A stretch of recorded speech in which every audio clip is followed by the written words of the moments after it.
Hi friends, Rasheed ടെക്കിയുടെ പുതിയ വീഡിയോയിലേക്ക് എല്ലാവർക്കും സ്വാഗതം. ഇന്ന് ഞാൻ 2 ടിപ്സാണ് ഞാൻ നിങ്ങളെ മുമ്പിൽ പരിചയപ്പെടുത്തുന്നത്. ആദ്യം പാല് തിളപ്പിക്കുമ്പോൾ അത് തിളച്ച് പോകാതിരിക്കാനുള്ളൊരു ടിപ്സും, രണ്ടാമത് നമ്മളുടെ കാർ പോർച്ചിൽ വാഹനം കയറ്റിയിട്ടാൽ ഓട്ടോമാറ്റിക്കായിട്ട് തിരിഞ്ഞു വരുന്ന ഒരു പ്രോഗ്രാമാണ് ഞാൻ ചെയ്യുന്നത്. അതിൻ്റെ ഒരു എക്സ്പെരിമെൻ്റാണ് ഞാൻ ചെയ്യണത്. അത് ഒറിജിനൽ നമുക്ക് ചെയ്തെടുക്കാൻ സാധിക്കും. അങ്ങനെ എന്തെങ്കിലും ആർക്കെങ്കിലും ആവശ്യമുണ്ടെങ്കിൽ നേരിട്ട് തന്നെ വിളിക്കുക. അതിൻ്റെ സാങ്കേതികവിദ്യ മുഴുവനായി ഞാൻ ഒരുക്കുന്നതാണ്. അപ്പോൾ നമുക്ക് വീഡിയോയിലേക്ക് പോവാം. ഓക്കെ. അപ്പോൾ ഇതിന് വേണ്ടുന്നത് ഇതേപോലത്തെ ഒരു 2.5 ഇഞ്ച് സ്റ്റീൽ ബോളാണ്. ആ സ്റ്റീൽ ബോളിന് ഒരു സൈഡ് ഹോൾ ഉണ്ടാവും. അത് നമ്മൾ സ്റ്റീൽ റാഡ് ഇട്ട് വെൽഡ് ചെയ്ത് അടച്ച് കളയുക, വെള്ളം അതിനകത്തേക്ക് കയറാതെ. അപ്പോൾ പാലിനകത്ത് ഈ ബോൾ പൊങ്ങി കിടക്കും. അപ്പോൾ ഇതേമാതിരി പാല് തിളക്കുന്ന സമയത്ത് അതിനകത്ത് ഇട്ട് കൊടുത്തു കഴിഞ്ഞിട്ടുണ്ടെങ്കിൽ ആ പാല് തിളച്ച് ഒരിക്കലും പുറത്തേക്ക് പോകില്ല. കാരണം ഇത് എനിക്ക് നല്ല 100% റിസൾട്ട് കിട്ടിയത് നിങ്ങളെ ഞാൻ നേരിട്ട് ക്യാമറ കട്ട് ചെയ്യാതെ തന്നെയാണ് നിങ്ങളത് കാണിക്കുന്നത്. പാല് തിളച്ചുകൊണ്ടിരിക്കുകയാണ്.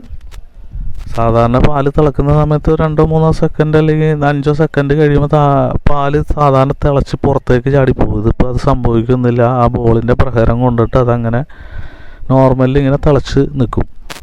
ഫ്ലെയിം നമ്മൾ കൂട്ടിയിടാതിരിക്കുക. കൂട്ടിയിട്ട് കഴിഞ്ഞിട്ടുണ്ടെങ്കിൽ നമ്മൾ പാല് ഇളക്കിയാൽ പോലും തിളച്ച് പുറത്തേക്ക് ചാടും. ഒരു മീഡിയം ഫ്ലെയിമിൽ ഇട്ട് കഴിഞ്ഞിട്ടുണ്ടെങ്കിൽ ഇതേമാതിരി നമുക്ക് തിളപ്പിച്ചെടുക്കാൻ പറ്റും. നമ്മൾ അതിൻ്റെ അടുത്ത് നമ്മൾ നോക്കി നിൽക്കേണ്ട ആവശ്യമില്ല. അപ്പോൾ ഇത് നിങ്ങൾക്ക് എല്ലാവർക്കും ഉപകാരപ്പെടുമെന്ന് വിചാരിക്കുന്നു. അപ്പോൾ നമുക്ക് അടുത്ത ടിപ്സിലേക്ക് പോവുക.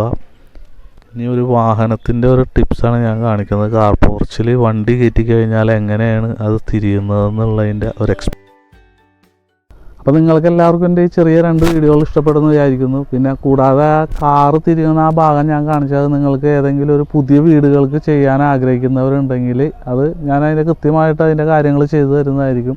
അതിൻ്റെ സാങ്കേതിക വിദ്യകളെല്ലാം ഉൾക്കൊള്ളിച്ചുകൊണ്ട് ഫുൾ ഗ്യാരണ്ടിയിൽ നല്ല പ്രവർത്തനത്തോടെ അത് ചെയ്തു തരുന്നതായിരിക്കും. ഞാനൊരു അളവ് നിശ്ചയിക്കുക. അതിൻ്റെ ആ കാർ പോർച്ചിന് ഇത്ര അളവ് വേണമെന്നുണ്ട് ഏകദേശം. ആ അളവ് കണക്കെ നിങ്ങൾ പെരയുടെ മുമ്പിൽ കാർ പോർച്ച് പണിതിട്ട് കഴിഞ്ഞാൽ അതിൽ നമുക്ക് അത് ഭംഗിയായിട്ട് ചെയ്തെടുക്കാൻ പറ്റും.